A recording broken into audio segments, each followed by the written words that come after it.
के साथ प्रगति शर्मा और आप देख रहे हैं न्यूज का एक्सरे। न्यूज के एक्सरे में आज सबसे पहले बात होगी लॉरेंस बिश्नोई की खबर की। बताएंगे कि कुछ दिन पहले सांसद पप्पू यादव ने लॉरेंस बिश्नोई को मामूली गुंडा बताया था, लेकिन अब उन्होंने अपने बयान से यू टर्न दे दिया है। फिर बात होगी दीपावली के त्योहार की कि इस त्योहार पे कैसे नफरती गैंग एक्टिव है और फिजाओं में नफरत घुलने का काम कर रही है। और आखिर में बात होगी दीपोत्सव के त्योहार की, जहां रिकॉर्ड तो बनाया ही गया है, लेकिन साथ ही साथ त्रेता युग जैसी झलक देखने को मिली। लेकिन सबसे पहले नजर हेडलाइंस पर।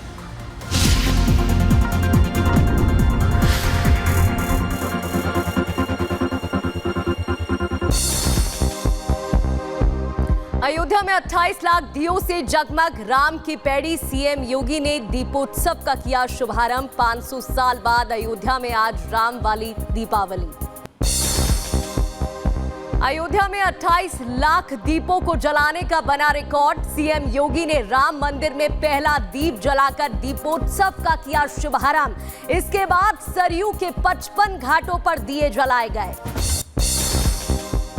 राम की नगरी अयोध्या में दीपोत्सव की धूम। इस दौरान मुख्यमंत्री योगी आदित्यनाथ ने चेतावनी दी और कहा, धर्मनिरपेक्षता के नाम पर सनातन का अपमान हो रहा है।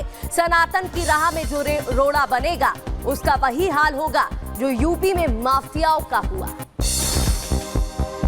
अयोध्या से विपक्ष पर सीएम योगी का बड़ा हमला। सीएम ने कहा, गोली चलाने वाले विकास में बैरियर बन रहे, विकास के काम में जो बैरियर बनेगा उसे हटा देंगे। सेक्युलरिज्म के नाम पर भारत की आत्मा को लहूलुहान कर रहे हैं। मां सीता की अग्नि परीक्षा बार बार नहीं होनी चाहिए। अयोध्या नगरी में दीपोत्सव के मौके पर भव्य लेजर फ्लेम और ड्रोन शो का हुआ आयोजन। इससे पहले करीब 1600 अरेचुत सरयू आरती में हुए शामिल। अयोध्या में दीपोत्सव की धूम नजर आ रही है। योगी ने राम रथ को खींचा, भगवान का राज तिलक किया गया। सीएम योगी बोले, मथुरा काशी भी ऐसी ही नजर आएगी। अयोध्या में भगवान राम का सीएम योगी ने किया राज्य अभिषेक। कहा, आज का दीपोत्सव ऐतिहासिक, सनातन धर्म के सभी रोड़े करेंगे खत्म। अयोध्या में दीपोत्सव को लेकर महंत राजू दास का बयान। कहा, 500 साल का इतिहास पूरा होने के बाद अयोध्या में भव्य दीपोत्सव की तैयारी पूरी। अयोध्या में दीपोत्सव को लेकर दिन भर रही हलचल। रंगारंग कार्यक्रम से जगमगाती रही अयोध्या नगरी। अलग अलग राज्यों से पहुंचे लोक कलाकार। प्रभु राम से जुड़ी 18 झांकियां अयोध्या में निकाली गई। झांकियों में प्रभु राम के बाल रूप समेत मर्यादा पुरुषोत्तम के चरित्र की झलक देखने को मिली। झांकियों में राम भक्त हुए भावुक।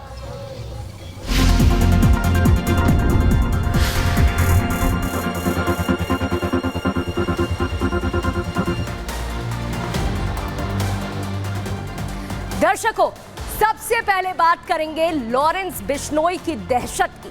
आपको याद होगा कैसे पूर्णिया से सांसद पप्पू यादव ने मामूली गुंडा बताते हुए लॉरेंस बिश्नोई को लेकर बयान दिया था।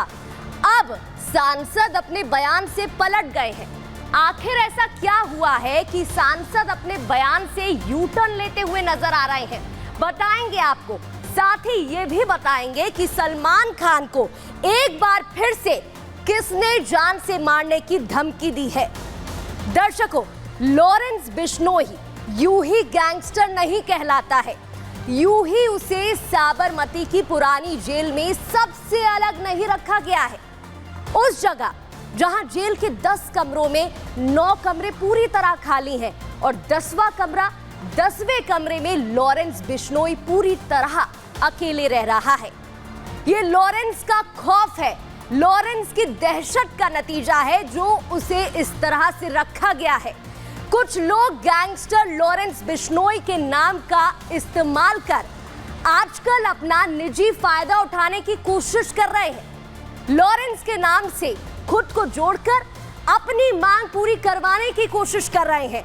हालांकि अभी किसी निष्कर्ष पर पहुंच जाना ठीक नहीं है, लेकिन जिस तरह से पूर्णिया से सांसद पप्पू यादव उनकी जान खतरे में होने का दावा कर रहे हैं, वो भी किसी निजी स्वार्थ का हिस्सा हो सकता है। ये मैं ऐसे ही नहीं कह रही, इस पर आज एक्सरे होगा, बताएंगे आपको सबूतों के साथ। ऐसा मैं इसलिए बोल रही हूं क्योंकि आज उन्होंने हमारे कैमरे पर एक बयान दिया जो इस पर मोहर लगाता दिख रहा है कि पप्पू यादव जो कुछ भी कर रहे हैं वो उनका सुरक्षा पाने का एक प्रोपेगेंडा हो सकता है, क्योंकि वो साफ शब्दों में कह रहे हैं दोस्तों, साफ शब्दों में कह रहे हैं कि उन्हें कोई मतलब नहीं है कौन क्या करेगा, किसके साथ क्या होगा, किसकी दुश्मनी किससे है। क्या कुछ पप्पू यादव ने कहा, पहले आपको वो सुनाते हैं। मुझे किसी के निजी जिंदगी से कोई लेना देना नहीं। कौन किससे दुश्मन है, कौन किसको दुश्मनी रखे हुआ है, कौन मार रहा है, कौन किसको प्रोटेक्ट कर रहा है, कौन किसको बैकअप दे रहा है, कौन किसकी मदद कर रहा है, कौन किसको क्या कर रहा है, वो उससे कोई लेना देना नहीं। सुना आपने, उन्होंने कहा मुझे किसी से मतलब नहीं है। क्या निजी स्वार्थ ही है? दर्शकों, सुना आपने, आप समझे कि मैंने पप्पू यादव का ये बयान आपको क्यों सुनवाया। दर्शकों, पप्पू यादव के इसी बयान का मैं आज एक्सरे करूंगी और बताऊंगी यही वो बयान है जो दूध का दूध और पानी का पानी कर रहा है, पप्पू यादव की पोल खोलता दिख रहा है। ये बता रहा है कि सियासत में कुछ भी यूं ही नहीं होता है। हर चीज, हर कमेंट, हर पोस्ट के पीछे राजनीतिक लाभ छिपा होता है। कैसे? इसके लिए सबसे पहले आपको एक रिपोर्ट दिखाते हैं।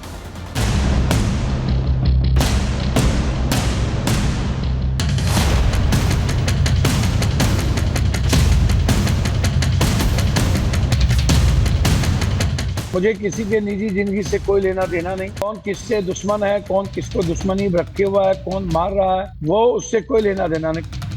ये पप्पू यादव की जुबान से निकले अल्फाज हैं जो सीधे सीधे ये बयां कर दे रहे हैं कि उन्हें सिर्फ और सिर्फ खुद से मतलब है, उनका किसी से कोई लेना देना नहीं है। अगर उन्हें कुछ मायने रखता है तो वो खुद का निजी स्वार्थ है। सच बोलने के लिए कोई बाधा नहीं हो सकता और ना मैं किसी बाधाओं की परवाह करता हूँ, आप मुझे जानते हैं। मुझे किसी के निजी जिंदगी से कोई लेना देना नहीं। कौन किससे दुश्मन है, कौन किसको दुश्मनी रखे हुआ है, कौन मार रहा है, कौन किसको प्रोटेक्ट कर रहा है, कौन किसको बैकअप दे रहा है, वो उससे कोई लेना देना नहीं। किसको मारे वो सरकार जानेगी। यहाँ सवाल उठता है कि पप्पू यादव को अगर किसी के व्यक्तिगत जीवन से कोई मतलब नहीं है, ये मतलब नहीं है कि कोई किसी को मार डाले, तो उन्होंने ये ट्वीट आखिर किया ही क्यों था? उनका ये ट्वीट 14 अक्टूबर का है। बाबा सिद्दीकी की हत्या कर दी गई थी, जिसके बाद पप्पू यादव ने लॉरेंस बिश्नोई को 2 टके का अपराधी बताते हुए कहा था कि वो लॉरेंस नेटवर्क का अंत कर देंगे। लेकिन अभी 15 दिन ही बीते हैं और उनके बोल बदले से लग रहे हैं। लोग को तभी जब कोई घटना घटित होती है तो बड़ी निर्भीकता के साथ, सच्चाई के साथ मैं अपनी बात सदन में रख देता हूँ। मैंने सिर्फ एक ट्वीट किया और वो ट्वीट देश से और संविधान से बड़ा कोई नहीं हो सकता। वो इसे महज एक ट्वीट बता रहे हैं, लेकिन यही ट्वीट और उनका आज का बयान उनकी पोल खोलने के लिए काफी है। ये दिखाता है कि जो पप्पू यादव चीख कर कह रहे थे कि लॉरेंस 2 टके का अपराधी है, उन पप्पू यादव ने लॉरेंस सलमान की दुश्मनी से पैर खींच लिए हैं। वो समझ गए हैं कि उन्होंने लॉरेंस से गलत पंगा ले लिया है, इसलिए वो अब साफ साफ कह रहे हैं कि उनका किसी से कोई लेना देना नहीं है।